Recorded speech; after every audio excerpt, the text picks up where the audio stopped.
ನಮಸ್ಕಾರ ವೀಕ್ಷಕರೇ, ಓಗೆಲ್ತಿ ಕಾರ್ಯಕ್ರಮಕ್ಕೆ ಆತ್ಮೀಯವಾದ ಸ್ವಾಗತ ಸುಸ್ವಾಗತ. ವೀಕ್ಷಕರೇ, ಇವತ್ತು ನಮ್ಮ ಜೊತೆ ನೃತ್ಯ ಕೋವಿದೆ ವಿದುಷಿ ಯಮುನಾ ಶ್ರೀನಿಧಿ ಅವರಿದ್ದಾರೆ.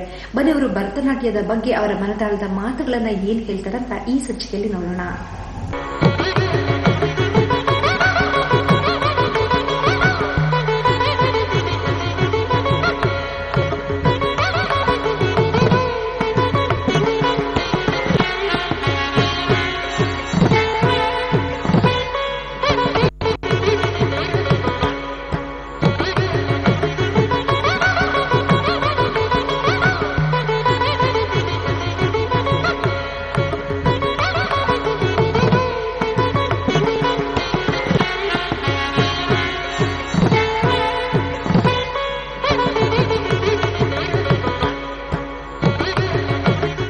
ನಮಸ್ಕಾರ ಯಮುನಾ ಶ್ರೀನಿಧಿ ಅವರ ಕಾರ್ಯಕ್ರಮಕ್ಕೆ ಸ್ವಾಗತ. ನಮಸ್ಕಾರ ಅನಿತಾ ಅವರೇ, ಎಲ್ಲ ಉದಯ ಟಿವಿ ವೀಕ್ಷಕರಿಗೂ ಕೂಡ ನಮಸ್ಕಾರ. ನೀವು ಎಷ್ಟು ವರ್ಷಗಳಿಂದ ಈ ಒಂದು ಭರತನಾಟ್ಯ ಈ ಒಂದು ನೃತ್ಯವನ್ನ ಮಾಡ್ತಾ ಬಂದಿದ್ದೀರಿ? ನಾನು ಕಲಿಯೋಕೆ ಶುರು ಮಾಡಿದ್ದು 6ನೇ ವಯಸ್ಸಿನಲ್ಲಿ, ಸುಮಾರು 30 ವರ್ಷ ಅಂತ ಹೇಳ್ಬೋದು. ನಾನು 5.5 ವರ್ಷ ಇರುವಾಗ ನನ್ನ ಕ್ಲಾಸ್ಮೇಟ್ ಓದ್ತಾ ಇರುವಾಗ ಸ್ಕೂಲ್ನಲ್ಲಿ ಕ್ಲಾಸ್ಮೇಟ್ ನನ್ನ ಬೆಸ್ಟ್ ಫ್ರೆಂಡ್ ಆಗಿದ್ಲು. ಅವ್ರ ಮನೆಗೆ ಆಟಾಡೋಕೆ ಹೋಗುವಾಗ ಅವ್ರ ಅಜ್ಜಿ ಮನೆಯಲ್ಲಿ ಭರತನಾಟ್ಯನ ಹೇಳ್ಕೊಡ್ತಾ ಇದ್ರು. ಅವರು ಯಾರು ಅಲ್ಲ, ಅವರು ಪದ್ಮಭೂಷಣ ಡಾಕ್ಟರ್ ವೆಂಕಟಲಕ್ಷ್ಮಮ್ಮ ಅವರು.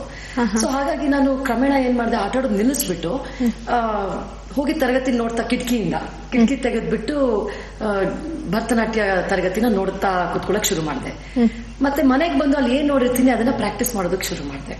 ಅದನ್ನ ನಮ್ಮ ತಂದೆಯವರು ಗುರುತಿಸಿ ಅವರು ನನ್ನನ್ನ ಕರ್ಕೊಂಡು ಹೋಗಿ ವೆಂಕಟಲಕ್ಷ್ಮಮ್ಮ ಅವ್ರ ಹತ್ರ ಭರತನಾಟ್ಯ ತರಗತಿಗೆ ನೋಂದಾಯಿಸಿದ್ರು. ಅವತ್ತಿಂದ ತುಂಬಾ ಇಂಟ್ರೆಸ್ಟ್ ಅಲ್ಲಿ ಕಲಿತಾ ಬಂದಿದ್ದೀನಿ. ಅಂದ್ರೆ ನೀವು ಎಷ್ಟು ವರ್ಷಗಳ ಕಾಲ ಅಲ್ಲಿ ಡ್ಯಾನ್ಸ್ ನ ಕಲ್ತ್ರಿ? ವೆಂಕಟಲಕ್ಷ್ಮಮ್ಮ ಅವ್ರ ಹತ್ರ ನಾನು ಸೇರಿದಾಗ್ಲೇ ಅವ್ರಿಗೆ 86 ವರ್ಷ ಆಗಿತ್ತು. ತುಂಬಾ ವಯಸ್ಸಾಗಿತ್ತು ಅವ್ರಿಗೆ ಅವಾಗ್ಲೇನೆ. ಅವ್ರ ಹತ್ರ ಸುಮಾರು ಒಂದು 8-9 ವರ್ಷ ನಾನು ವೆಂಕಟಲಕ್ಷ್ಮಮ್ಮ ಅವ್ರ ಹತ್ರ ಕಲ್ತ್ಕೊಂಡೆ. ಅದಾದ ನಂತರ ಮುರಳೀಧರ್ ರಾವ್ ಅಂತ ಹೇಳಿ ಮಂಗಳೂರು ಟೀಚರ್, ಅವ್ರು ಮೈಸೂರಿಗೆ ಬರ್ತಾ ಇದ್ರು. ಅವ್ರ ಹತ್ರ ಸುಮಾರು ಒಂದು 4-5 ವರ್ಷ ಅವ್ರ ಹತ್ರ ಕಲ್ತ್ಕೊಂಡೆ. ನಂತರ ಮೈಸೂರಿನವರೇ ಆದಂತ ನಂದಿನಿ ಈಶ್ವರ್, ಕರ್ನಾಟಕ ಕಲಾತಿಲಕ ನಂದಿನಿ ಈಶ್ವರ್ ಅವ್ರ ಹತ್ರ ನಾನು ಸುಮಾರು ಒಂದು 4-5 ವರ್ಷ ಕಲ್ತ್ಕೊಂಡೆ. ಅಂದ್ರೆ ಮೈಸೂರು ಅಂತ ಹೇಳಿದ್ರೆ ನಮ್ಮ ಕಲೆ ಸಂಸ್ಕೃತಿ ಪರಂಪರೆಗೆ ಮತ್ತೊಂದು ಹೆಸರು ಅಂತ ಹೇಳಿದ್ರೆ ಮೈಸೂರು. ಆ ಒಂದು ಸ್ಥಳದಲ್ಲಿ ನೀವು ಭರತನಾಟ್ಯವನ್ನ ಸಂಪೂರ್ಣವಾಗಿ ಕಲ್ತ್ರಿ. ತದನಂತರ ನೀವು ಹೇಗೆ ಈ ಒಂದು ಕ್ಲಾಸಿಕಲ್ ಅಂದ್ರೆ ಈ ಒಂದು ಭರತನಾಟ್ಯ ಒಂದು ಕ್ಷೇತ್ರದಲ್ಲಿ ಮುಂದುವರೆದ್ರಿ? ಮೈಸೂರಿನಲ್ಲಿ ಇರೋವರೆಗೂ ನಾನು ಪರ್ಫಾರ್ಮ್ ಮಾಡ್ತಾ ಇದ್ದೆ. ಆಮೇಲೆ inter collegiate university competitions, college competitions, ಮತ್ತೆ ಮೈಸೂರು ದಸರಾ ಕಾರ್ಯಕ್ರಮಗಳು, ಎಲ್ಲ ಕಾರ್ಯಕ್ರಮಗಳು ಕೂಡ ಭಾಗವಹಿಸ್ತಾ ಇದ್ದೆ. ನಂತರ ನನಗೆ 21ನೇ ವಯಸ್ಸಿನಲ್ಲೇನೆ ಅಮೆರಿಕಾದಲ್ಲಿ ಟೂರ್ ಮಾಡುವಂತ ಒಂದು ಭಾಗ್ಯ ನನ್ನ ಪಾಲಾಯ್ತು.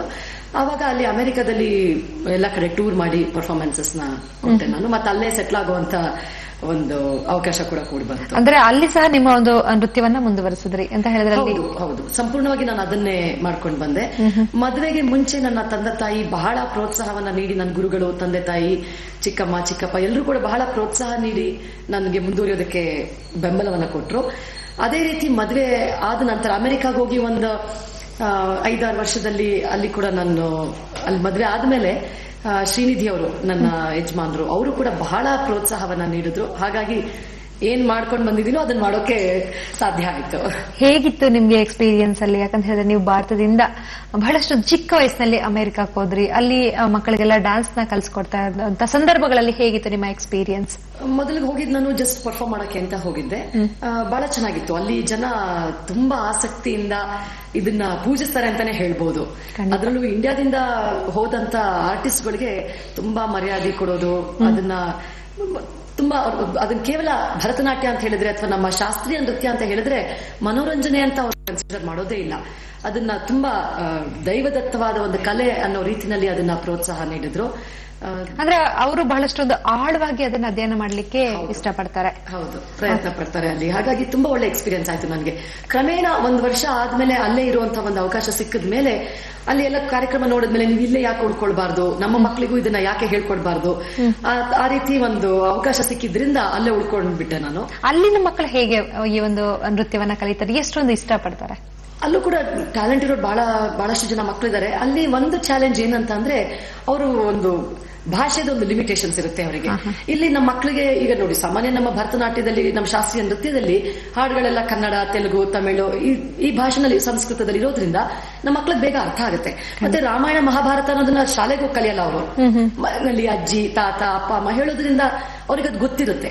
ನಾವು ಅಲ್ಲಿ ಹೇಳ್ಕೊಡುವಾಗ ಫ್ರಮ್ ದ ಸ್ಕ್ರಾಚ್ ಅಂತ ಹೇಳ್ತಾರೆ ನೋಡಿ, ಎಲ್ಲ ಹೇಳ್ಕೊಡ್ಬೇಕಾಗತ್ತೆ.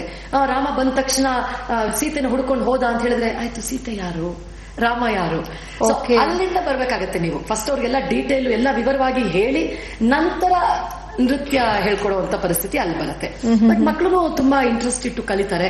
ಪೋಷಕರಂತೂ 106 ಮೈಲಿ ಡ್ರೈವ್ ಮಾಡ್ಕೊಂಡು ಮಕ್ಕಳನ್ನ ಕ್ಲಾಸ್ಗಳಿಗೆ ಕರ್ಕೊಂಡು ಬರ್ತಾರೆ. ಕಾರ್ಯಕ್ರಮ ಅಂದ್ರೂ ಕೂಡ ಪೇರೆಂಟ್ಸ್ ತುಂಬಾ ಇನ್ವಾಲ್ವ್ ಆಗ್ತಾರೆ ಅಲ್ಲಿ. ಸೊ ಅಂದ್ರೆ ಎಕ್ಸ್ಪೀರಿಯನ್ಸ್ ಚೆನ್ನಾಗಿತ್ತು, ಖಂಡಿತವಾಗಿಯೂ ಚೆನ್ನಾಗಿತ್ತು ಎಕ್ಸ್ಪೀರಿಯನ್ಸ್. ನೀವು ಮೊದಲನೇ ಬಾರಿಗೆ ರಂಗಪ್ರವೇಶವನ್ನ ಮಾಡಿದಾಗ ನಿಮ್ಮ ಎಕ್ಸ್ಪೀರಿಯನ್ಸ್ ಹೇಗಿತ್ತು? ಯಾಕಂತ ಹೇಳಿದ್ರೆ ನೀವು ಡ್ಯಾನ್ಸ್ ಮಾಡ್ಲಿಕ್ಕೆ ಸ್ಟೇಜ್ ಹತ್ತಿದಾಗ ಬಹಳಷ್ಟು ಮಂದಿ ಇರ್ತಾರೆ, ಹೇಗ್ ಅನಿಸ್ತಾ ಇತ್ತು ನಿಮ್ಗೆ? ಏನಾದ್ರೂ ನರ್ವಸ್ ಆಯ್ತಾ? ಖಂಡಿತವಾಗಿಯೂ ನರ್ವಸ್ನೆಸ್ ಇತ್ತು ಅನಿತಾ ಅವರೇ. ಅದ್ರಲ್ಲೂ ಹಿಂದಿನ ದಿವಸ ಇತ್ತು ನರ್ವಸ್ನೆಸ್, ಅದ್ ಮಾಡೋವರೆಗೂ ನರ್ವಸ್ನೆಸ್ ಇತ್ತು. ಮೊದಲನೇ ಬಾರಿಗೆ ಇಷ್ಟೊಂದು ಜನ ಪ್ರೇಕ್ಷಕರ ಮುಂದೆ, ಅದ್ರಲ್ಲೂ ಬೇರೆ ಏನೂ ಕಾರ್ಯಕ್ರಮ ಇಲ್ಲ, ನನ್ನನ್ನು ಮಾತ್ರ, ನನ್ನ ನರ್ತನವನ್ನ ನೋಡಕ್ ಬಂದಿದ್ದಾರೆ ಅಂತ ಹೇಳಿ ಬಹಳ ಭಯ ಇತ್ತು ನನಗೆ. ಆದ್ರೆ ಪುಷ್ಪಾಂಜಲಿಯೊಂದಿಗೆ ನಾನು ಸ್ಟೇಜ್ ಎಂಟರ್ ಆಗಿದ್ದ 2 ನಿಮಿಷಕ್ಕೆ ಆ ಭಯ ಭೀತಿ ಎಲ್ಲ ಹೊರಟೋಗಿ ಒಂದು ಕಾನ್ಫಿಡೆನ್ಸ್, ಒಂದು ಸಂತೋಷ ಹುಕ್ಕಿ ಬಂತು ನನಗೆ. ಹಾಗಾಗಿ ಅರಂಗೇಟ್ರಂ ಇನ್ನೂ ನೆನಪಿದೆ ನನಗೆ. ನನ್ನ ರಂಗಪ್ರವೇಶದ ಕಾರ್ಯಕ್ರಮ ಇನ್ನೂ ನನ್ನ ಮನಸ್ಸಿನಲ್ಲಿ ನೆನಪಿದೆ. ತುಂಬಾ ಚೆನ್ನಾಗಿ ಆಯ್ತು, ನನಗೊಂದು ಸಂತೋಷವನ್ನ ಕೊಟ್ಟಂತ ಕಾರ್ಯಕ್ರಮ ಅದು. ಅಂದ್ರೆ ವಿದೇಶದಲ್ಲಿ ಅದೇ ರೀತಿ ನೀವು ಸ್ಟೇಜ್ ಮೇಲೆ ಡ್ಯಾನ್ಸ್ ಮಾಡಿದಾಗ ಹೇಗಿತ್ತು ಎಕ್ಸ್ಪೀರಿಯನ್ಸ್? ಅಲ್ಲಿ ಒಂದು ಮುಖ್ಯವಾದ ವ್ಯತ್ಯಾಸ ಏನು ಅಂತ ಹೇಳಿದ್ರೆ, ಅಲ್ಲಿ 1000 ಗಟ್ಟಲೆ ಜನ ಸೇರಲ್ಲ, 200-300 ಜನ ಸೇರಿದ್ರೇನೆ ಹೆಚ್ಚು. ಯಾಕಂತಂದ್ರೆ ಬರೀ ಭಾರತೀಯರು ಬರ್ತಾರೆ ನಮ್ಮ ಕಾರ್ಯಕ್ರಮ ನೋಡೋದಕ್ಕೆ. ಸೊ ಹಾಗಾಗಿ ಅದೊಂದು ವ್ಯತ್ಯಾಸ. ಬಟ್ 200-300 ಜನ ಇದ್ರೂ ಕೂಡ ತುಂಬಾ ಶಿಸ್ತು ನಿಷ್ಠೆಯಿಂದ ಕುತ್ಕೊಂಡು ನಿಮ್ಮನ್ನ ನೋಡ್ತಾ ಇರ್ತಾರೆ. ಸೊ ಹಾಗಾಗಿ ನಿಮ್ಗೆ ಚೆನ್ನಾಗಿ ಮಾಡ್ಬೇಕು ಅಂತ ಒಂದು ಹುಮ್ಮಸ್ ಬರುತ್ತೆ. ಆ ಬೆಂಬಲವನ್ನ ಅವ್ರ ಕಣ್ಣಲ್ಲೇ, ಅವ್ರ ಆಟಿಟ್ಯೂಡ್ ಅಲ್ಲೇ ನಿಮಗೆ ತೋರಿಸ್ಬಿಡ್ತಾರೆ. ನಾವು ನಿಮ್ಮನ್ನ ನೋಡೋದಕ್ ಬಂದಿದೀವಿ, ತಿಳ್ಕೊಳಕ್ ಬಂದಿದೀವಿ ಅನ್ನೋ ಒಂದು ಭಾವನೆನ ನಿಮಗೆ ಕೊಡ್ತಾರೆ ಅವರು. ಸೊ ಹಾಗಾಗಿ ನಿಮ್ಗೆ ಅದು ತುಂಬಾ ಬೆಂಬಲವನ್ನ ಕೊಡುತ್ತೆ. ಅದೇ ರೀತಿ ಏನಂತ ಹೇಳಿದ್ರೆ, ಇವತ್ತಿನ ದಿನದಲ್ಲಿ ಬಹಳಷ್ಟು ಜನ ಮಕ್ಕಳಿಗೆ, ವಿದ್ಯಾರ್ಥಿಗಳಿಗೆ ನಾವು ಡ್ಯಾನ್ಸ್ ನ ಕಲಿಬೇಕು ಅಂತ ಆಸೆ ಇರುತ್ತೆ, ನಾವು ನೃತ್ಯವನ್ನ ಕಲಿಬೇಕು, ಒಳ್ಳೊಳ್ಳೆಯ ಪ್ರದರ್ಶನಗಳನ್ನ ಕೊಡಬೇಕು ಅಂತ ಹೇಳಿ. ಆದ್ರೆ ಹಲವಾರು ಕಾರಣಗಳಿಂದ ಈ ಒಂದು ನೃತ್ಯವನ್ನ ಮುಂದುವರಿಸಲಿಕ್ಕೆ ಆಗೋದಿಲ್ಲ. ಇಲ್ಲ ಅಂತ ಹೇಳಿದ್ರೆ, ಈಗ ಮೊದಲು ಭರತನಾಟ್ಯವನ್ನ ಕಲಿತು ನಂತರ ಬೇರೆ ಬೇರೆ ಒಂದು ಆಯ್ಕೆಗಳನ್ನ ಮಾಡುವಂತ ಸಂದರ್ಭಗಳು ಇರುತ್ತಲ್ಲ, ಇದ್ರ ಬಗ್ಗೆ ನೀವು ಏನ್ ಹೇಳೋದಕ್ಕೆ ಬಯಸ್ತೀರಿ?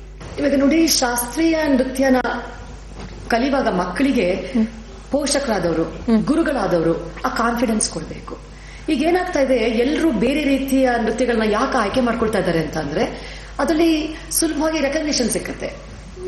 ಏನ್ ಹೇಳ್ತೀವಿ, ಪಬ್ಲಿಸಿಟಿ, ಈಸಿ ಪಬ್ಲಿಸಿಟಿ ಸಿಗ್ತಾ ಇದೆ. ಹಾಗಾಗಿ ಮಕ್ಕಳು ದಾರಿ ತಪ್ಪುದು ಬಹಳ ಸುಲಭ. ಅಯ್ಯೋ, ನಾನು ಇಷ್ಟು ವರ್ಷದಿಂದ ಶಾಸ್ತ್ರೀಯ ನೃತ್ಯ ಕಲ್ತ್ಕೊಂಡು ಬರ್ತಾ ಇದ್ದೀನಿ, ಕಂಪ್ಯಾರಿಸನ್ ಶುರುವಾಗುತ್ತೆ. ಸೊ ಅವರು 1 ವರ್ಷದಿಂದನೇ ಬಾಲಿವುಡ್ ಬೇರೆ ಏನೋ ಕಲ್ತ್ಕೊಳ್ತಾ ಇದಾರೆ, ಅವಳು 10 ಶೋ ಕೊಟ್ಲು, ನಾನಿನ್ನೂ ಒಂದು ಕಾರ್ಯಕ್ರಮನೂ ಕೊಡೋದಕ್ಕಾಗಿಲ್ಲ, ಅಥವಾ ಅವ್ರಿಗೆ ಆಗ್ಲೇ ಟಿವಿಗೆ ಹೋಗಿ ನನಗಿನ್ನೂ ಸ್ಟೇಜ್ ಮೇಲೆ ಹೋಗಕ್ಕಾಗಿಲ್ಲ. ಈ ರೀತಿ ಕಂಪ್ಯಾರಿಸನ್ ತುಂಬಾ ಜಾಸ್ತಿ ಆಗ್ತಾ ಇದೆ ಇವಾಗ. ಅದು ಬರದಿರೋ ರೀತಿಯಲ್ಲಿ ಪೋಷಕರು ಹಾಗೂ ಗುರುಗಳು ಆ ಒಂದು ಕಾನ್ಫಿಡೆನ್ಸ್ ನ ಮಕ್ಕಳಲ್ಲಿ ತುಂಬಬೇಕು, ಆ ಅವೇರ್ನೆಸ್ ನ ಕ್ರಿಯೇಟ್ ಮಾಡಬೇಕು. ಇವಾಗ ಮಕ್ಕಳಿಗೆ ಸುಮಾರು ಜನಕ್ಕೆ ಟ್ಯಾಲೆಂಟ್ ಇರುತ್ತೆ, ಮನೆಯಲ್ಲಿ ಫೈನಾನ್ಷಿಯಲ್ ಬ್ಯಾಕ್ ಗ್ರೌಂಡ್ ಇರ್ಬೋದು, ಮತ್ತೊಂದಾಗಬಹುದು, ಮಕ್ಕಳು ಕಲಿದೆ ಹೋಗುವಂತ ಪರಿಸ್ಥಿತಿ, ಮುಂದುವರ್ಸ್ಕೊಂಡು ಆಗದಿರೋಂತ ಪರಿಸ್ಥಿತಿ ಇದೆ. ಇನ್ನೊಂದೇನಾಗ್ಬಿಟ್ಟಿದೆ ಅಂದ್ರೆ, ನಾವು ಓದ್ತಾ ಇದ್ದಿದ್ ಕಾಲಕ್ಕೂ, ನೀವು ಓದ್ತಾ ಇದ್ದಿದ್ ಕಾಲಕ್ಕೂ ಈ ಜನರೇಷನ್ಗೂ ಸ್ಕೂಲ್ಗಳಲ್ಲಿ ಪ್ರೆಷರ್ ತುಂಬಾ ಜಾಸ್ತಿ ಆಗ್ಬಿಟ್ಟಿದೆ. ಅವರು ಎವ್ರಿ ಇಯರ್ ನೀವು ನೋಡ್ತು ಅಂತ ಹೇಳಿದ್ರೆ ಅವ್ರ ಸ್ಟಡೀಸ್ ಲೆವೆಲ್ ಮೇಲೆ ಹೋಗ್ತಾನೆ ಇದೆ. ಹಾಗಾಗಿ ನಾವುಗಳು ಆಟ ಆಡ್ಕೊಂಡು ಓದ್ದಂಗೆ ಇವಾಗ ಮಾಡ್ತಾ ಇಲ್ಲ ಮಕ್ಕಳು. ತುಂಬಾ ಗಮನ ಕೊಡ್ಬೇಕಾಗಿದೆ ಅವರು, ಶಾಲೆ ಕಾಲೇಜು ಆ ಕೆಲಸಕ್ಕೆ ತುಂಬಾ ಗಮನ ಕೊಡ್ಬೇಕಾಗಿದೆ. ಹಾಗಾಗಿ ಈ ಸಂಗೀತ, ನೃತ್ಯ ಇವೆಲ್ಲವೂ ಸೆಕೆಂಡರಿ ಆಗ್ತಾ ಬರ್ತಾ ಇದೆ. ನಾವೆಲ್ಲರೂ ಒಮ್ಮತದಿಂದ ಶಾಸ್ತ್ರೀಯ ನೃತ್ಯವನ್ನ ನಾವು ತಗೊಳ್ತೀವಿ, ಅದನ್ನೇ ನಾನು ಕೆರಿಯರ್ ಮಾಡ್ಕೊಳ್ತೀವಿ ಅನ್ನೋ ಒಂದು ಧೈರ್ಯ ನಮಗಿತ್ತು, ಕಾನ್ಫಿಡೆನ್ಸ್ ಇತ್ತು. ಅದನ್ನ ಪೋಷಕರು ಕೂಡ ಬೆಂಬಲಿಸಿದ್ರು, ನಮ್ಮ ಗುರುಗಳು ಕೂಡ ಬೆಂಬಲಿಸಿದ್ರು. ಇತ್ತೀಚೆಗೆ ಅದು ಕಡಿಮೆ ಆಗ್ತಾ ಇದೆ ಅಂತ ನನ್ನ ಅನಿಸಿಕೆ. ಮಾಡ್ಕೊಳ್ತಾ ಇದ್ದಾರೆ ಮಕ್ಕಳು, ಆದ್ರೆ ಆವರೇಜ್ ನೋಡಕ್ ಹೋದ್ರೆ ನೀವು ಅದು ಕಡಿಮೆ ಆಗ್ತಾ ಇದೆ ಅಂತ ನನಗನ್ಸುತ್ತೆ. ಇನ್ನು ಸುಮಾರು ಕೇಸಲ್ಲಿ ಏನಾಗುತ್ತೆ ಅಂದ್ರೆ, ಪೇರೆಂಟ್ಸ್ಗೆ ಮಕ್ಳಿಗೆ ಕಲಿಸ್ಬೇಕು ಅಂತ ಬಹಳ ಆಸೆ ಇರುತ್ತೆ, ಮಕ್ಕಳಿಗೆ ಇಂಟ್ರೆಸ್ಟ್ ಇಲ್ಲದೆ ಇರ್ಬೋದು. ನಾವು ಐಡೆಂಟಿಫೈ ಮಾಡೋದು ಬಹಳ ಮುಖ್ಯ. ನನ್ನ ಮಗಳಿಗೆ ಟೆನ್ನಿಸ್ ಅಲ್ಲಿ ಇಂಟ್ರೆಸ್ಟ್ ಇರ್ಬೋದು, ಅಥವಾ ಸ್ವಿಮ್ಮಿಂಗ್ ಅಲ್ಲಿ ಇಂಟ್ರೆಸ್ಟ್ ಇರ್ಬೋದು, ಅಥವಾ ಡ್ಯಾನ್ಸ್ ಅಲ್ಲಿ ಇಂಟ್ರೆಸ್ಟ್ ಇರ್ಬೋದು, ಅದನ್ನ ಐಡೆಂಟಿಫೈ ಮಾಡಿ ಅದಕ್ಕೆ ಉತ್ತೇಜನ ಕೊಡೋದು ಮುಖ್ಯ ಅಂತ ನಾನು ಅನ್ಕೊಳ್ತೀನಿ. ಮಕ್ಕಳ ಆಯ್ಕೆಗೆ ಪೋಷಕರು ಪ್ರಿಫರೆನ್ಸ್ ಕೊಡ್ಬೇಕು. ಖಂಡಿತವಾಗಿ. ಇಲ್ಲ ನಾನು ಡ್ಯಾನ್ಸ್ ಅಲ್ಲೇ ಮುಂದುವರಿತೀನಿ ಅಂದ್ರೆ ಖಂಡಿತ ಇಲ್ಲ ನೀನ್ ಡಾಕ್ಟರ್ ಆಗ್ಬೇಕು, ಇಲ್ಲ ನೀನ್ ಸೈಂಟಿಸ್ಟೇ ಆಗ್ಬೇಕು, ಅಥವಾ ಇಲ್ಲ ನೀನ್ ಟೆನ್ನಿಸೇ ಮಾಡ್ಬೇಕು, ಅದು ಬಹಳ ತಪ್ಪು ಅಂತ ನನಗನ್ಸುತ್ತೆ. ಹಾಗಾಗಿ ಏನ್ ಇಂಟ್ರೆಸ್ಟ್ ಇದೆಯೋ ಅದನ್ನ ಖಂಡಿತವಾಗಿಯೂ ಮುಂದುವರಿಸ್ಕೊಂಡು ಹೋಗಕ್ಕೆ ಪೋಷಕರು ಬೆಂಬಲ ನೀಡಬೇಕು. ಅದೇ ಎಕ್ಸ್ಪೀರಿಯನ್ಸ್ ಇಂಡಿಯಾದಲ್ಲಿ ಅಂತ ಹೇಳಿದ್ರೆ, ನಮ್ಮ ಭಾರತ ದೇಶದಲ್ಲಿ ಈ ಒಂದು ಕಲೆಗೆ ಎಷ್ಟೊಂದು ಪ್ರೋತ್ಸಾಹವನ್ನ ಪೋಷಕರಾಗ್ಬೋದು ಅಥವಾ ವಿದ್ಯಾರ್ಥಿಗಳಾಗ್ಬೋದು ಹೇಗೆ ಅದನ್ನ ಇಷ್ಟಪಟ್ಟು ಕಲಿತಾರೆ? ಇವಾಗ ನಾನು ಅಮೆರಿಕಕ್ಕೆ ಹೋಗೋಕ್ಕಿಂತ ಮುಂಚೆನೂ ಭಾರತ ದೇಶದಲ್ಲಿ 6 ವರ್ಷ ಭರತನಾಟ್ಯವನ್ನ ಮಕ್ಕಳಿಗೆ ಹೇಳ್ಕೊಟ್ಟಿದ್ದೀನಿ. ಅಮೆರಿಕದಲ್ಲಿಯೂ ಕೂಡ 12 ವರ್ಷ ನನ್ನ ನೃತ್ಯ ಶಾಲೆ, ನೃತ್ಯ ಸಿರಿ ಸೆಂಟರ್ ಫಾರ್ ಪರ್ಫಾರ್ಮಿಂಗ್ ಆರ್ಟ್ಸ್, ಅದು ಕೂಡ ಅಲ್ಲಿ ನಡೆಸಿದ್ದೀನಿ. ಮುಖ್ಯವಾಗಿ ಕಂಡುಬರುವಂತಹ ವ್ಯತ್ಯಾಸ ಅಂತ ಹೇಳಿದ್ರೆ, ಇಲ್ಲಿ ಮಕ್ಕಳು ತುಂಬಾ ಶಿಸ್ತು ಅಂತಾನು ಹೇಳ್ಬೋದು, ಹೆದರಿಕೆನಲ್ಲಿ ಅಂತಾನು ಹೇಳ್ಬೋದು. ಇವಾಗ ಗುರುಗಳು ಅಂತ ಹೇಳಿದ್ರೆ ಇಲ್ಲಿ ಒಂದು ಹೆದರಿಕೆ, ಒಂದು ರಿಸ್ಟ್ರಿಕ್ಟೆಡ್ ಫೀಲಿಂಗ್ಸ್ ಇಟ್ಕೊಂಡಿರ್ತಾರೆ. ಅಮೆರಿಕಾದಲ್ಲಿ ಅದು ಕಂಡು ಬರಲ್ಲ. ಅಲ್ಲಿ ಮಕ್ಕಳು ತುಂಬಾ ಬೋಲ್ಡ್ ಆಗಿ ಪ್ರಶ್ನೆಗಳು ಕೇಳೋದಾಗ್ಲಿ, ಬಿಹೇವಿಯರ್, ಓವರ್ ಆಲ್ ಬಿಹೇವಿಯರ್, ಗುರುಗಳನ್ನು ಕೂಡ ಫ್ರೆಂಡ್ ರೀತಿನಲ್ಲಿ ಟ್ರೀಟ್ ಮಾಡ್ಕೊಳ್ತಾರೆ. ಬಿಗಿನಿಂಗ್ ಅಲ್ಲಿ ನನಗೇನ್ ಕಷ್ಟ ಆಯ್ತು ಅಂತ ಹೇಳಿದ್ರೆ, ನಾನು ಇಲ್ಲಿ ರೀತಿನಲ್ಲಿ ಪಾಠ ಹೇಳ್ಕೊಡ್ತಾ ಇದ್ದೆ, ಅವರಿಗೆ ಮೇಡಮ್ ತುಂಬಾ ಸ್ಟ್ರಿಕ್ಟ್ ಅನ್ನೋ ಒಂದು ಮನೋಭಾವ ಬಂದ್ಬಿಟ್ಟಿತ್ತು. ಸೊ ಹಾಗಾಗಿ ನಿಧಾನಕ್ಕೆ ನಾನೇನೆ ಅವ್ರು ಇದಕ್ಕೆ ಚೇಂಜ್ ಆಗ್ಬೇಕಾಗಿ ಬಂತು. ಅಂದ್ರೆ ಹೇಳ್ಕೊಡೋದ್ರಲ್ಲಿ ಸ್ಟ್ರಿಕ್ಟ್ ಆಗಿರೋದನ್ನ ಬಿಡ್ಲಿಲ್ಲ, ಸ್ವಲ್ಪ ಫ್ರೆಂಡ್ಲಿ ಆಗಿ ಹೇಳ್ಕೊಡೋದು ಅಲ್ಲಿ ಬಹಳ ಮುಖ್ಯ. ಇಲ್ಲಾಂತಂದ್ರೆ ಮಕ್ಕಳು ಕಲಿಯೋದನ್ನೇ ಬಿಟ್ಬಿಡ್ತಾರೆ ಅಲ್ಲಿ. ಸೊ ಅದೊಂದು ತುಂಬಾ ಕಂಡು ಬಂದಂತಹ ವ್ಯತ್ಯಾಸ ಅಲ್ಲಿ. ಯಮುನಾ ಶ್ರೀನಿಧಿ ಅವರ ನಿಮ್ಮ ಒಂದು ಅನುಭವಗಳನ್ನ ಕೇಳ್ತಾ ಇದ್ರೆ ನಮಗೂ ಬಹಳಷ್ಟು ಕುತೂಹಲ ಆಗ್ತಿದೆ. ಇನ್ನು ಏನೆಲ್ಲ ಒಂದು ಕನಸುಗಳು ಇದೆ ಅದನ್ನ ಈಡೇರಿಸಬೇಕು ಅಂತ ಬಯಸ್ತಾ ಇದ್ದೀರಿ ಅಂತ ಹೇಳಿ. ಅದಕ್ಕೂ ಮುಂಚೆ ಒಂದು ಚಿಕ್ಕ ವಿರಾಮದ ನಂತರ ನಮ್ಮ ಒಂದು ಚರ್ಚೆಯನ್ನ ಮುಂದುವರಿಸೋಣ. ವೀಕ್ಷಕರೇ, ಒಂದು ಚಿಕ್ಕ ವಿರಾಮದ ನಂತರ ಯಮುನಾ ಶ್ರೀನಿಧಿ ಅವರ ಜೊತೆ ಮತ್ತಷ್ಟು ಮಾತುಕತೆಯನ್ನ ಮುಂದುವರಿಸೋಣ.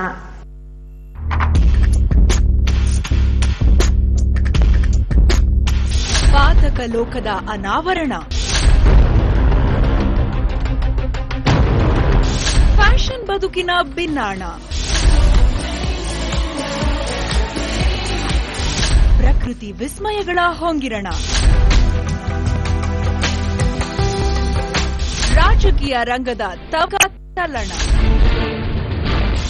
ದಿನನಿತ್ಯದ ವಿದ್ಯಮಾನಗಳ ಸಮಗ್ರ ಚಿತ್ರಣ. ವೀಕ್ಷಿಸಿ ಸ್ಪೆಷಲ್ ಸ್ಟೋರಿ. ಸೋಮವಾರದಿಂದ ಶುಕ್ರವಾರದವರೆಗೆ ರಾತ್ರಿ 9:30ಕ್ಕೆ ಮತ್ತು ಮಧ್ಯಾಹ್ನ 3:30ಕ್ಕೆ. ವಿರಾಮದ ನಂತರ ಕಾರ್ಯಕ್ರಮಕ್ಕೆ ಸ್ವಾಗತ.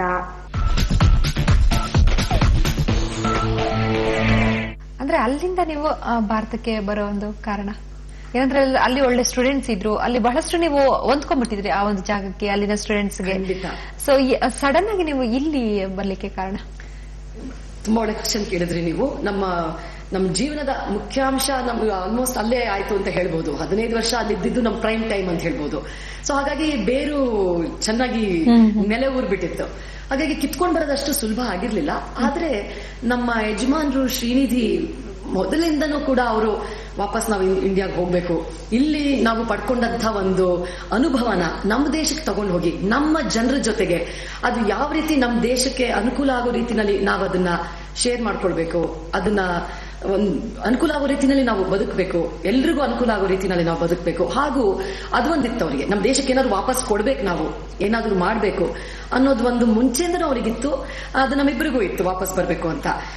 ಇಷ್ಟು ಬೇಗ ಬರ್ತೀವಿ ಅಂತ ನಾವು ಅಂದ್ಕೊಂಡಿರಲಿಲ್ಲ. ಆಕ್ಚುಲಿ ಅವ್ರಿಗೆ ಕಳೆದ 1.5 ವರ್ಷದ ಹಿಂದೆ ಸಿಂಗಾಪುರ್ನಲ್ಲಿ ಒಂದು ತುಂಬಾ ಒಳ್ಳೆ ಪ್ರಾಜೆಕ್ಟ್ ಸಿಕ್ತು. ಅವರು ಸಾಫ್ಟ್ವೇರ್ HR IT ಇಂಡಸ್ಟ್ರಿನಲ್ಲಿ ಇದ್ರು ಅವರು. ಸೊ ತುಂಬಾ ಒಳ್ಳೆ ಪ್ರಾಜೆಕ್ಟ್ ಸಿಕ್ತು. ಹಾಗಾಗಿ ಅವ್ರು ಅಲ್ಲಿಗೆ ಬಂದ್ರು. ನಾನು ಮಕ್ಕಳು ಎಲ್ಲರೂ ತುಂಬಾ ಫ್ರೀಕ್ವೆಂಟ್ ಆಗಿ ಅವ್ರನ್ನ ವಿಸಿಟ್ ಮಾಡ್ತಾ ಇದ್ವಿ. ಅವಾಗ ಇಂಡಿಯಾಗೂ ಕೂಡ ಬಂದು ಹೋಗಿ ಮಾಡುವಂತ ಅಭ್ಯಾಸನ ಇಟ್ಕೊಂಡ್ವಿ. ಆ ಸಂದರ್ಭದಲ್ಲಿ ಇಂಡಿಯಾ ಮೇಲೆ, ನಮ್ಮ ಭಾರತ ದೇಶಕ್ಕೆ ಬರಬೇಕು ಅನ್ನೋ ಒಂದು ಆಸೆ ಜಾಸ್ತಿ ಆಗ್ಬಿಡ್ತು. ಯಾಕಂತಂದ್ರೆ ನಮ್ಮ ಪೋಷಕರು, ನಮ್ಮ ಪೇರೆಂಟ್ಸ್ಗಳು ಕೂಡ ವಯಸ್ಸಾಗ್ತಾ ಇದೆ. ಸೊ ಅದನ್ನೆಲ್ಲ ನೋಡಿದ್ವಿ. ಹಾಗೂ ನಮ್ಮ ಜನಗಳ ಜೊತೆ ಇರೋದೇ ಒಂದು ಸುಖ ಬೇರೆ. ಹಾಗಾಗಿ ಆಮೇಲೆ ಮಕ್ಕಳನ್ನ ಇಲ್ಲಿ ಬೆಳೆಸ್ಬೇಕು ಅನ್ನೋ ಆಸೆ ನಮಗೆ ತುಂಬಾ ಇತ್ತು. ನಮ್ಮ ಸಂಸ್ಕೃತಿ, ನಮ್ಮ ಸಂಸ್ಕಾರ, ನಮ್ಮ ತಾತ ಅಜ್ಜಿ ಇವ್ರಗಳ ಜೊತೆ ಮಕ್ಕಳು ಬೆಳಿಲಿನೋ ಆಸೆ ನಮ್ಮಿಬ್ಬರಿಗೂ ಇತ್ತು. ಶ್ರೀನಿಧಿ ಅವ್ರಿಗೂ ಇತ್ತು, ನನಗೂ ಇತ್ತು. ಸೊ ಹಾಗಾಗಿ ಅದು ಒಂದು ಕಾರಣ ಅಂತ ಹೇಳ್ಬೋದು. ಆಮೇಲೆ ಇಲ್ಲಿ ಬಂದಾಗ ನನ್ನ ಕಸಿನ್ದು ಒಂದು ಮದುವೆಗೆ ಅಂತ ಹೇಳಿ ನಾವು ಒಂದು ಹಳ್ಳಿಗೆ ಹೋದ್ವಿ. ಅಲ್ಲಿ ಹೋದಾಗ ನಾವು ಹಳ್ಳಿ ಮಂತಂದವರೇ ಆದ್ರಿಂದ ನಮಗೇನು ವ್ಯತ್ಯಾಸ ಇಲ್ಲ. ಶ್ರೀನಿಧಿ ಅವ್ರಿಗೆ ಹಳ್ಳಿ ಬ್ಯಾಕ್ ಗ್ರೌಂಡೇ ಇರಲಿಲ್ಲ. ಸೊ ಹಾಗಾಗಿ ಅವರು ಹಳ್ಳಿ ರೈತರ ಜೊತೆ ಮಾತಾಡೋದು, ರೈತರ ಮುಖಂಡರ ಜೊತೆ ಮಾತಾಡೋದು, ಹೀಗೆ ಟೈಮ್ ಪಾಸ್ ಮಾಡೋಕೆ ಶುರು ಮಾಡಿದ್ರು. ಅವಾಗ ಅವರು ತುಂಬಾ ಡೀಟೇಲ್ ಆಗಿ, ತುಂಬಾ ವಿವರವಾಗಿ ರೈತರ ಜೀವನದ ಬಗ್ಗೆ ತಿಳ್ಕೊಳಕ್ ಶುರು ಮಾಡಿದ್ರು. ನೀವು ವರ್ಷಕ್ಕೆ ಬರೀ 80,000ದಿಂದ 1 ಲಕ್ಷ ಆದಾಯ ತೆಗೆದ್ರೆ ಹೇಗೆ ಜೀವನ ನಡೆಸ್ತೀರಾ, ಮೇಜರ್ ಏನಾದ್ರು ಖರ್ಚು ಬಂದ್ರೆ ಹೇಗ್ ಮಾಡ್ತೀರಾ, ಆ ರೀತಿ ಡೀಟೇಲ್ಸ್ ಹೋಗಕ್ ಶುರು ಮಾಡಿದ್ರು ಅವರು. ಆ ಒಂದು ನಿಟ್ಟಿನಲ್ಲಿ ನಮ್ಮ ದೇಶದ ಬೆನ್ನೆಲುಬಾಗಿರುವಂತಹ ರೈತರಿಗೆ ಏನಾದ್ರು ಮಾಡ್ಬೇಕು ಅನ್ನೋದು ಅವರಿಗೆ ಮನಸ್ಸಿನಲ್ಲಿ ನೆಲೆ ಊರ್ಬಿಡ್ತು. ಹಾಗಾಗಿ ಇಮ್ಮಿಡಿಯೇಟ್ ಆಗಿ ಅವ್ರ ಕೆಲಸಕ್ಕೆ ರಿಸೈನ್ ಮಾಡಿ ಡಿಸೈಡ್ ಮಾಡ್ಬಿಟ್ರು, ಇಲ್ಲ ನೀನು ಎನಿವೇ ಹೋಗ್ತಾ ಇದೀಯ, ನೀನು ಅರಂಗೇಟ್ರ ಮುಗಿಸಕ್ಕೆ ಅಮೆರಿಕಾಗೆ ಹೋಗ್ತಾ ಇದೀಯಾ, ಹೋಗಿ ಮನೆ ಸೇಲ್ಗೆ ಹಾಕಿ ಎಲ್ಲ ಮೂವ್ ಮಾಡ್ಕೊಂಡು ಬಂದ್ಬಿಡು, ನಾವು ಭಾರತ ದೇಶದಲ್ಲೇ ನೆಲೆಸ್ಬಿಡೋಣ ಅಂತ ಡಿಸೈಡ್ ಮಾಡೇ ಬಿಟ್ರು. ಸೊ ಹಾಗಾಗಿ ನಾವು ಇಲ್ಲಿ ವಾಪಸ್ ಬಂದ್ವಿ. ಅಂದ್ರೆ ನೀವೇನ್ ಮಾಡ್ಬೇಕು ಅನ್ಕೊಂಡಿದ್ದೀರಿ ಈ ಒಂದು ಭರತನಾಟ್ಯವನ್ನ ಇಟ್ಕೊಂಡು? ಯಾವ ರೀತಿ ಒಂದು ಬದಲಾವಣೆಯನ್ನ ಇಲ್ಲಿ ಮಾಡ್ಬೇಕು, ಏನಾದ್ರೂ ಒಂದು ಹೊಸತನ್ನ ಮಾಡ್ಬೇಕಂತ ನೀವೇನಂತ ಅನ್ಕೊಂಡಿದ್ದೀರಿ? ಇವಾಗ ಸದ್ಯಕ್ಕೆ ನಾನು ಬೇರೆನ ಸಂಪೂರ್ಣವಾಗಿ ಕಳಚ್ಕೊಂಡು ಬರೋದಕ್ಕೂ ಆಗಿಲ್ಲ. ಸೊ ಹಾಗಾಗಿ ನನ್ನ ಸ್ಟೂಡೆಂಟ್ಸ್ ಇನ್ನೂ ಅಲ್ಲಿದ್ದಾರೆ. ಸುಮಾರು 10-12 ವರ್ಷ ಕಲ್ತಂತ ಮಕ್ಕಳು ಬೇರೆ ಟೀಚರ್ ಜೊತೆಗೆ ಹೋಗೋಕೆ ಇಷ್ಟಪಡದೆ ಇನ್ನೂ ನನ್ನ ಹತ್ರನೇ ಕಲಿತಾ ಇದ್ದಾರೆ. ಥ್ಯಾಂಕ್ಸ್ ಟು ಟೆಕ್ನಾಲಜಿ ಅಂತ ಹೇಳ್ಬೇಕು. ಸ್ಕೈಪ್ ಮೂಲಕ ನಾನು ಹೇಳ್ಕೊಡ್ತಾ ಇದ್ದೀನಿ ಇನ್ನು ಮಕ್ಕಳಿಗೆ ಅಲ್ಲಿ. ಹಾಗೂ ಕೆಲವು ಯೂನಿವರ್ಸಿಟಿಗಳ ಜೊತೆಗೆ ನಾನು ಟೈಅಪ್ ಕೂಡ ಮಾಡ್ಕೊಳ್ತಾ ಇದ್ದೀನಿ. ಅಲ್ಲಿ ಸ್ಟೂಡೆಂಟ್ಸ್ ಇಲ್ಲಿ ಬಂದು ಎಕ್ಸ್ಚೇಂಜ್ ರೀತಿನಲ್ಲಿ ಇಲ್ಲಿ ಬಂದು ಕಲ್ತ್ಕೊಂಡು ಹೋಗುವಂತ ಒಂದು ಅಭ್ಯಾಸ ಕೂಡ ಇಟ್ಕೊಂಡಿದ್ದೀನಿ. ಆಮೇಲೆ ಪ್ರತಿ 5-6 ತಿಂಗಳಿಗೆ ಒಂದ್ಸಲ ಹೋಗ್ಬೇಕಾಗತ್ತೆ, ಯಾಕಂದ್ರೆ ಸ್ಟೂಡೆಂಟ್ಸ್ ಇನ್ನೂ ಅಲ್ಲಿ ಇದಾರಲ್ಲ. ಸೊ ಹಾಗಾಗಿ ಹೋಗಿ ಅವರಿಗೆ ಇನ್ನು ವರ್ಕ್ಶಾಪ್ಸ್ ಮಾಡೋದು, ಕ್ಲಾಸಸ್ ಮಾಡೋದು ಇನ್ನು ಕಂಡಕ್ಟ್ ಮಾಡ್ತಾ ಇದ್ದೀನಿ. ಇಲ್ಲಿ ಬಂದು ಏನ್ ಮಾಡ್ತಾ ಇದ್ದೀನಿ ಅಂತ ಹೇಳಿದ್ರೆ, ನಾನ್ ನೋಟಿಸ್ ಮಾಡಿದ್ದು, ಈಗ ಶ್ರೀನಿಧಿ ಅವರು ಹಳ್ಳಿಗಳಿಗೆ ಹೋಗುವಾಗ ನನಗೇನು ರೈತರನ್ನ ಅವರು ಮೀಟ್ ಮಾಡ್ತಿದ್ದು ಅತಿಶಯ ಅನಿಸ್ಲಿಲ್ಲ. ಯಾಕಂದ್ರೆ ನಾವು ರೈತರ ಫ್ಯಾಮಿಲಿಯಿಂದ ಬಂದಿದ್ರಿಂದ ನಮ್ಗೆ ಅತಿಶಯ ಆಗ್ಲಿಲ್ಲ. ನನ್ನ ಮನಸ್ಸು ಯಾವ ಕಡೆ ಹೋಯ್ತು ಅಂತ ಹೇಳಿದ್ರೆ, ಆ ರೈತರ ಕೆಲವು ಬಡ ಮಕ್ಕಳಿಗೆ ತುಂಬಾ ಟ್ಯಾಲೆಂಟ್ ಇದೆ, ಆದ್ರೆ ಟ್ಯಾಲೆಂಟ್ ಅನ್ನ ದೇವ್ರೇನ್ ತಾರತಮ್ಯ ಮಾಡಲ್ಲ ನೋಡಿ, ಎಲ್ರಿಗೂ ಕೊಟ್ಟಿರ್ತಾನೆ. ಸೊ ಆದ್ರೆ ಈ ನೃತ್ಯ ಅನ್ನೋದು ತುಂಬಾ ದುಬಾರಿ ಆದಂತಹ ಕಲೆ, ಎಲ್ರಿಗೂ ಅದು ದಕ್ಕೋದಕ್ಕೆ ಸಾಧ್ಯ ಇಲ್ಲ. ಅವಾಗ ನನಗನ್ಸಿದ್ದು, ಇವ್ರ ಜೊತೆ ನಾನು ಹಳ್ಳಿಗೆ ಹೋಗಕ್ಕೆ ಶುರು ಮಾಡಿದ್ದಾಗ ನನಗನ್ಸಿದ್ದು, ಇದನ್ನ ಪಡ್ಕೊಳ್ಳೋ ಶಕ್ತಿ ಇಲ್ದಿರೋ ಮಕ್ಕಳಿಗೆ ನಾನು ಯಾಕೆ ಸ್ವಯಂ ಸೇವಕಿಯಾಗಿ ಹೇಳ್ಕೊಡ್ಬಾರ್ದು, ಅವರಿಗೂ ಇದು ಸಿಗ್ಲಿ, ಇದ್ರ ಒಂದು ಯೋಗ ಸಿಗ್ಲಿ. ಭರತನಾಟ್ಯ ಅಂದ್ರೆ ಏನು ಕೇಳಿಸ್ಕೊಂಡಿದ್ದಾರೆ ಅಷ್ಟೇ, ನೋಡಿದ್ದಾರೆ ಅಷ್ಟೇ ಟಿವಿನಲ್ಲಿ, ಅದು ಕಲಿಯುವಂತ ಭಾಗ್ಯ ಅವರಿಗೆ ಬಂದಿಲ್ಲ. ಮನೆಯಲ್ಲಿ ಸ್ಕೂಲಿಗೆ ಕೊಡಕ್ಕೆ 20 ರೂಪಾಯಿ ಇಲ್ಲ ಫೀಸ್ಗೆ, ನೀನು ಡ್ಯಾನ್ಸ್ ಬೇರೆ ಕಲಿತೀಯಾ ಅಂತ ಹೇಳಿದ್ರು ನಾನು ಕೇಳಿಸ್ಕೊಂಡಿದ್ದೀನಿ. ಸೊ ಹಾಗಾಗಿ ನಾನು ಬಂದಾಗಿಂದನೂ ಕೂಡ ಹಳ್ಳಿಗಳಲ್ಲಿ ಸ್ವಯಂ ಸೇವಕಿಯಾಗಿ ಭರತನಾಟ್ಯನ ನಮ್ಮ ಹೆಣ್ಮಕ್ಳಿಗೆ ಹೇಳ್ಕೊಡ್ತಾ ಬಂದಿದ್ದೀನಿ. ಅದರಲ್ಲಿ ಇದುವರೆಗೂ ಸಿಗದೇ ಇರುವಂತ ಸಂತೃಪ್ತಿ ನನಗೆ ಸಿಗ್ತಾ ಇದೆ. ಹಾಗೆ ನಮ್ಮ ಶ್ರೀನಿಧಿ ಅವರು ಕೂಡ ಹೇಳಿದ್ದಾರೆ, ತುಂಬಾ ಇಂಟ್ರೆಸ್ಟ್, ಶ್ರದ್ಧೆ ವಹಿಸಿ ಕಲ್ತು ಮುಂದೆ ಬರ್ತೀನಿ ಅನ್ನೋ ಹೆಣ್ಮಕ್ಳಿಗೆ ನಾನು ಅವ್ರನ್ನ ನೆಕ್ಸ್ಟ್ ಲೆವೆಲ್ಗೆ ತಗೊಂಡು ಹೋಗೋದು ನನ್ನ ಜವಾಬ್ದಾರಿ ಅಂತ ಅವರು ಕೂಡ ಆಶ್ವಾಸನೆ ಕೊಟ್ಟಿದ್ದಾರೆ. ಅದನ್ನ ಹಿಡ್ಕೊಂಡು ಮುಂದುವರಿಸ್ತಾ ಇದ್ದೀನಿ ನನ್ನ ಕೆಲಸ. ಅಂದ್ರೆ ಒಟ್ಟಾರೆಯಾಗಿ ಶ್ರೀನಿಧಿ ದಂಪತಿಗಳಿಬ್ಬರು ಹಳ್ಳಿಗಳ ಕಡೆ ಕಾನ್ಸಂಟ್ರೇಟ್ ಮಾಡಿದ್ದೀರಿ. ಹೌದು, ಅಂದ್ರೆ ಸಂಪೂರ್ಣವಾಗಿ ಹಳ್ಳಿಗಳಲ್ಲಿ ಏನಾದ್ರೂ ಒಂದು ಬದಲಾವಣೆಯನ್ನ ತರಬೇಕು, ಅಲ್ಲಿರೋ ಜನಕ್ಕೆ ಅಟ್ಲೀಸ್ಟ್ ಒಂದು ಅಳಿಲು ಸೇವೆ ಆದ್ರೂ ಆಗ್ಬೇಕು ಅನ್ನೋ ಒಂದು ಪ್ರಯತ್ನದಲ್ಲಿ ಮುಂದುವರಿತಾ ಇದ್ದೀರಿ. ಖಂಡಿತ. ಹೀಗಾಗಿ ಅವರು ಬೇವು ಹೆಲ್ತ್ ಅಂಡ್ ವೆಲ್ನೆಸ್ ಸೆಂಟರ್ ಅಂತ ಶುರು ಮಾಡ್ಕೊಂಡಿದ್ದಾರೆ ಶ್ರೀನಿಧಿ ಅವರು. ಅದರಲ್ಲಿ 2 ಅಂಶನ ಅವರು ಫೋಕಸ್ ಮಾಡ್ತಾ ಇದ್ದಾರೆ. ಒಂದು, ರೈತರಿಗೆ ಅತ್ಯಂತ ಇಳುವರಿನ ನೀಡುವಂತಹ, ಅತ್ಯಂತ ಸುಲಭವಾಗಿ ಸಂಪಾದನೆ ಮಾಡುವಂತಹ ಮೆಡಿಸಿನಲ್ ಪ್ಲಾಂಟ್ಸ್, ಅದನ್ನ ಕಲ್ಟಿವೇಶನ್ ಮಾಡುವಂತ ಒಂದು ಪ್ಲಾನ್ ಅನ್ನ ಹಾಕೊಂಡು ಆಗ್ಲೇ ಶುರು ಮಾಡಿಬಿಟ್ಟಿದ್ದಾರೆ ಅವರು. ಸೊ ಹಾಗಾಗಿ ತುಂಬಾ ಫ್ರೀಕ್ವೆಂಟ್ ಆಗಿ ಇನ್ನು ನಾವು ಹಳ್ಳಿಗಳಿಗೆ ಹೋಗ್ತಾ ಇದೀವಿ. ಸೊ ಅದನ್ನ ಮಾಡಿದ್ದಾರೆ. ಇನ್ನೊಂದು ಉದ್ದೇಶ ಏನಂತಂದ್ರೆ, ಅವರು ಹೆಲ್ತ್ ಅಂಡ್ ಫಿಟ್ನೆಸ್ ಸೆಂಟರ್ದು ಪ್ರತಿಯೊಬ್ಬನಿಗೂ ಕೂಡ ಹೆಲ್ತ್ ಮೇಂಟೆನೆನ್ಸ್ಗೋಸ್ಕರ ನಮ್ಮ ದಿನನಿತ್ಯ ಕಾಯಿಲೆಗಳಾದಂತ ಕ್ಯಾನ್ಸರ್, ಡಯಾಬಿಟಿಸ್, BP ಇದೆಲ್ಲನೂ ನಿಯಂತ್ರಿಸುವಂತ, ತಡೆಗಟ್ಟಕ್ಕಾಗಲ್ಲ, ನಿಯಂತ್ರಿಸುವಂತ ಈ ಮೆಡಿಸಿನಲ್ ಪ್ಲಾಂಟ್ಸ್ ಇಂದ ಬರೋ ಉತ್ಪನ್ನಗಳನ್ನ ಎಲ್ರಿಗೂ ಸುಲಭವಾಗಿ ಸಿಗಬೇಕು ಅನ್ನೋ ಒಂದು ಅಂಶನ ಕೂಡ ಮನಸ್ಸಿನಲ್ಲಿ ಇಟ್ಕೊಂಡು, 2 ಅಂಶನ ಮನಸ್ಸಿನಲ್ಲಿ ಇಟ್ಕೊಂಡು ದುಡಿತಾ ಇದ್ದಾರೆ ಅವರು. ಯಮುನಾ ಅವರೇ, ನೀವು ಬ್ಯಾಂಗ್ಳೂರಿನಲ್ಲಿ ಏನಾದ್ರು ಡ್ಯಾನ್ಸ್ ಅಕಾಡೆಮಿ ಅಥವಾ ಇನ್ಸ್ಟಿಟ್ಯೂಟ್ ಅಂತ ಏನಾದ್ರು ಪ್ರಾರಂಭಿಸಿದೀರಾ? ಸದ್ಯಕ್ಕಿನ್ನೂ ಇಲ್ಲ ಅನಿತಾ ಅವರೇ. ಶ್ರೀನಿಧಿ ಅವರು ಈ ಒಂದು ರೈತರ ಒಂದು ಪ್ರಾಜೆಕ್ಟ್ ತಗೊಂಡಿರೋದ್ರಿಂದ ನಾನು ಇವಾಗ ನನ್ನ ಸಹಾಯ ಹಸ್ತವನ್ನ ಅವರಿಗೆ ಕೊಡ್ತಾ ಇದ್ದೀನಿ. ಹಾಗೂ ಹಳ್ಳಿಗೆ ತುಂಬಾ ಸಾಮಾನ್ಯವಾಗಿ ಹೋಗ್ತಾ ಇರೋದ್ರಿಂದ ಅಲ್ಲಿ ಹೆಣ್ಮಕ್ಳಿಗೆ ಹೇಳ್ಕೊಡೋದು, ಈ ರೀತಿನಲ್ಲಿ ಸಂತೃಪ್ತಿನ ಕಾಣ್ತಾ ಇದ್ದೀನಿ. ಮುಂದೆ ನೋಡೋಣ, ಯಾಕಂತಂದ್ರೆ ಈಗ ಯೂನಿವರ್ಸಿಟಿ ಟೈಅಪ್ಸ್ ಎಲ್ಲ ಮಾಡ್ಕೊಂಡಿರೋದ್ರಿಂದ ಈಗಾಗಲೇ ಸಿಕ್ಕಾಪಟ್ಟೆ ಜನ, ತುಂಬಾ ಒಳ್ಳೊಳ್ಳೆ ಟೀಚರ್ಸ್ ಎಲ್ಲರೂ ಇಲ್ಲಿದ್ದಾರೆ. ಸೊ ಹಾಗಾಗಿ ಅಷ್ಟೊಂದು ಮುನ್ನುಗ್ಗಿ ಇವಾಗ ನಾನು ಇನ್ಸ್ಟಿಟ್ಯೂಟ್ ಶುರು ಮಾಡಬೇಕು ಅನ್ನೋ ಆಸಕ್ತಿ ಈಗ ಸದ್ಯಕ್ಕಿಲ್ಲ. ಮುಂದೆ ಹೇಗೆ ಅಂತ ಗೊತ್ತಿಲ್ಲ. ಈಗ ಸದ್ಯಕ್ಕಂತೂ ನನ್ನ ಇಂಟ್ರೆಸ್ಟ್ ಬೇರೆ ಕಡೆನೆ ಇದೆ. ಯಮುನಾ ಅವರೇ, ನೀವು ಹಲವಾರು ವರ್ಷಗಳ ಕಾಲ ವಿದೇಶದಲ್ಲಿ ಇದ್ರಿ, ಅಲ್ಲಿ ನಿಮ್ಮನ್ನ ಏನಂತ ಗುರುತಿಸ್ತಾ ಇದ್ರು? ಕ್ಲಾಸಿಕಲ್ ಡ್ಯಾನ್ಸರ್ ಅಪ್ಪ ಅಂತ ಇದ್ರ? ಹೇಗೆ ಗುರುತಿಸ್ತಾ ಇದ್ರು? ಮತ್ತೆ ಹೇಗೆ ನಿಮ್ಮನ್ನ ಅಲ್ಲಿ ಪ್ರೋತ್ಸಾಹಿಸ್ತಾ ಇದ್ರು? ಅಂದ್ರೆ ಏನಾದ್ರು ಅವಾರ್ಡ್ಸ್ ಅಂತ ಏನಾದ್ರು ಸಿಗ್ತಾ ಅಲ್ಲಿ? ನೋಡಿ 15 ವರ್ಷ ನಾನು ಅಲ್ಲಿ ಇದ್ದಿದ್ರಿಂದ ಕಲ್ಚರಲ್ ಆರ್ಗನೈಸೇಷನ್ಗಳಲ್ಲಿ ನೃತ್ಯ ಹೇಳ್ಕೊಡ್ತಾನು ಕೂಡ ನನ್ನನ್ನು ನಾನು ಭಾರತೀಯರ ಜೊತೆಗೇನೆ ಯಾವಾಗ್ಲೂ ಇರ್ತಾ ಇದ್ದೆ. ಎಷ್ಟೊಂದ್ಸಲ ನನಗೆ ಅಮೆರಿಕ ಏರ್ಪೋರ್ಟ್ ಹೋದಾಗ ಯಾವ್ದಾದ್ರು ಬೇರೆ ಊರುಗಳಿಗೆ ವೆಕೇಶನ್ ಹೋದಾಗ ಮಾತ್ರ ಅನಿಸ್ತಿತ್ತು, ಓ ನಾನು ಅಮೆರಿಕಾದಲ್ಲಿ ಇದ್ದೀನಿ ಅಂತ. ಅದು ಬಿಟ್ರೆ ನಾನು ಭಾರತದಲ್ಲೇ ಇದ್ದೀನಿ ಅನ್ನೋ ಭಾವನೆ ಬಂದ್ಬಿಟ್ಟಿತ್ತು ನನಗೆ. ದೇವಸ್ಥಾನದ ಕಾರ್ಯಕ್ರಮಗಳಾಯ್ತು ನಮ್ಮ ಕನ್ನಡ ವೃಂದಗಳಲ್ಲಿ. ಸೊ ಹಾಗೆ ನಡೆದೋಯ್ತು ನನಗೆ 15 ವರ್ಷ. ನಮ್ಮ ಹ್ಯೂಸ್ಟನ್ ಕನ್ನಡ ಕೂಟದಲ್ಲಿ ನಾನು ವೈಸ್ ಪ್ರೆಸಿಡೆಂಟ್ ಆಗಿ ಸೇವೆನ ಸಲ್ಲಿಸಿದ್ದೀನಿ. ಹಾಗೂ ಅಕ್ಕ ಆರ್ಗನೈಸೇಷನ್ ನಾವಿಕಾದಲ್ಲೂ ಕೂಡ ನಾನು ಎಕ್ಸಿಕ್ಯೂಟಿವ್ ಕಮಿಟಿನಲ್ಲಿದ್ದು ಕಾರ್ಯನಿರ್ವಹಿಸಿದ್ದೀನಿ. ಹಾಗೂ ಇಂಡಿಯಾ ಕಲ್ಚರ್ ಸೆಂಟರ್ ಅಲ್ಲಿ ಕೂಡ ಡೈರೆಕ್ಟರ್ ಆಗಿ ನಾನು ಕಾರ್ಯನ ನಿರ್ವಹಿಸಿದ್ದೀನಿ. ಸುಮಾರು ಪ್ರಶಸ್ತಿ ಪುರಸ್ಕಾರಗಳು ಬಂದಿದೆ. ನನ್ನ ಮೊಟ್ಟ ಮೊದಲನೆಯದು ಹೇಳಬೇಕು ಅಂತ ಹೇಳಿದ್ರೆ ಅಮೆರಿಕಾದಲ್ಲಿರೋ ಭಾರತೀಯರು ಶಿಕಾಗೋ ನಗರದಲ್ಲಿ ಫೆಡರೇಷನ್ ಆಫ್ ಇಂಡಿಯಾ ಅಸೋಸಿಯೇಷನ್ ಅದರ ಮೂಲಕ ಮಾಜಿ ಪ್ರಧಾನಮಂತ್ರಿಗಳಾಗಿದ್ದಂತಹ HD ದೇವೇಗೌಡರಿಂದ ನಾಟ್ಯ ಕೋವಿದೆ ಅನ್ನೋ ಒಂದು ಬಿರುದನ್ನ ನನ್ನ ಪಾಲಿಗೆ ಕೊಟ್ರು. ಅದು ನನ್ನ ಮೊಟ್ಟ ಮೊದಲನ ಪುರಸ್ಕಾರ ಅಂತ ಹೇಳ್ಬೋದು. ಮತ್ತೆ ಅವಾರ್ಡ್ ಅಂತ ಹೇಳಿದ್ರೆ ನಾವು ಮಾಡೋ ಕೆಲಸಕ್ಕೆ ರೆಕಗ್ನೇಷನ್ಗಳು ಬರ್ತಿರುತ್ತೆ, ಹೋಗ್ತಾ ಇರುತ್ತೆ. ಅದ್ರಲ್ಲೂ ಮುಖ್ಯವಾಗಿ ಏನಂತ ಹೇಳಿದ್ರೆ, ನಾನು ಅಲ್ಲಿರುವಾಗ ನನ್ನ ಪ್ರತಿ ವರ್ಷದ ನನ್ನ ನೃತ್ಯ ಶಾಲೆಯ ವಾರ್ಷಿಕೋತ್ಸವವನ್ನ ಚಾರಿಟಿಗೆ ನಾನು ಮುಡುಪಾಗಿಟ್ಟಿದ್ದೆ. ನಮ್ಮ ಹರಿಕೇನ್ ಕಟ್ರೀನಾ ಬಂದು ಪ್ಯಾಸಡಿನಾ ಅಂತ ಒಂದು ಸಿಟಿ ಸಂಪೂರ್ಣವಾಗಿ ಹೊರಟೋಯ್ತು. ಅಲ್ಲಿ ಇನ್ಶೂರೆನ್ಸ್ ಇಲ್ಲದೆ ಬಹಳ ಜನ ಇದ್ರು, ಈ ಮನೆಗಳಿಗೆ ಇನ್ಶೂರೆನ್ಸ್ ಇಲ್ಲದೆ ತುಂಬಾ ಜನ ಇದ್ರು. ಸೊ ಹಾಗಾಗಿ ಆ ಊರೇ ತುಂಬಾ ನಾಶ ಆಗೋಯ್ತು. ಆ ಸಂದರ್ಭದಲ್ಲಿ ಆ ವರ್ಷದ ನನ್ನ ವಾರ್ಷಿಕೋತ್ಸವವನ್ನ ಆ ಸಿಟಿಗೆ ಮುಡಿಪಾಗಿಟ್ಟು ಬಹಳಷ್ಟು ಡೊನೇಷನ್ ಎಲ್ಲ ಕೊಟ್ವಿ ನಮ್ಮ ನೃತ್ಯ ಶಾಲೆ ವಾರ್ಷಿಕೋತ್ಸವದಿಂದ. ಅವಾಗ ಮೇಯರ್ ಆಫ್ ಪ್ಯಾಸಡಿನಾ ಅವರು ನನ್ನನ್ನು ರೆಕಗ್ನೈಸ್ ಮಾಡಿ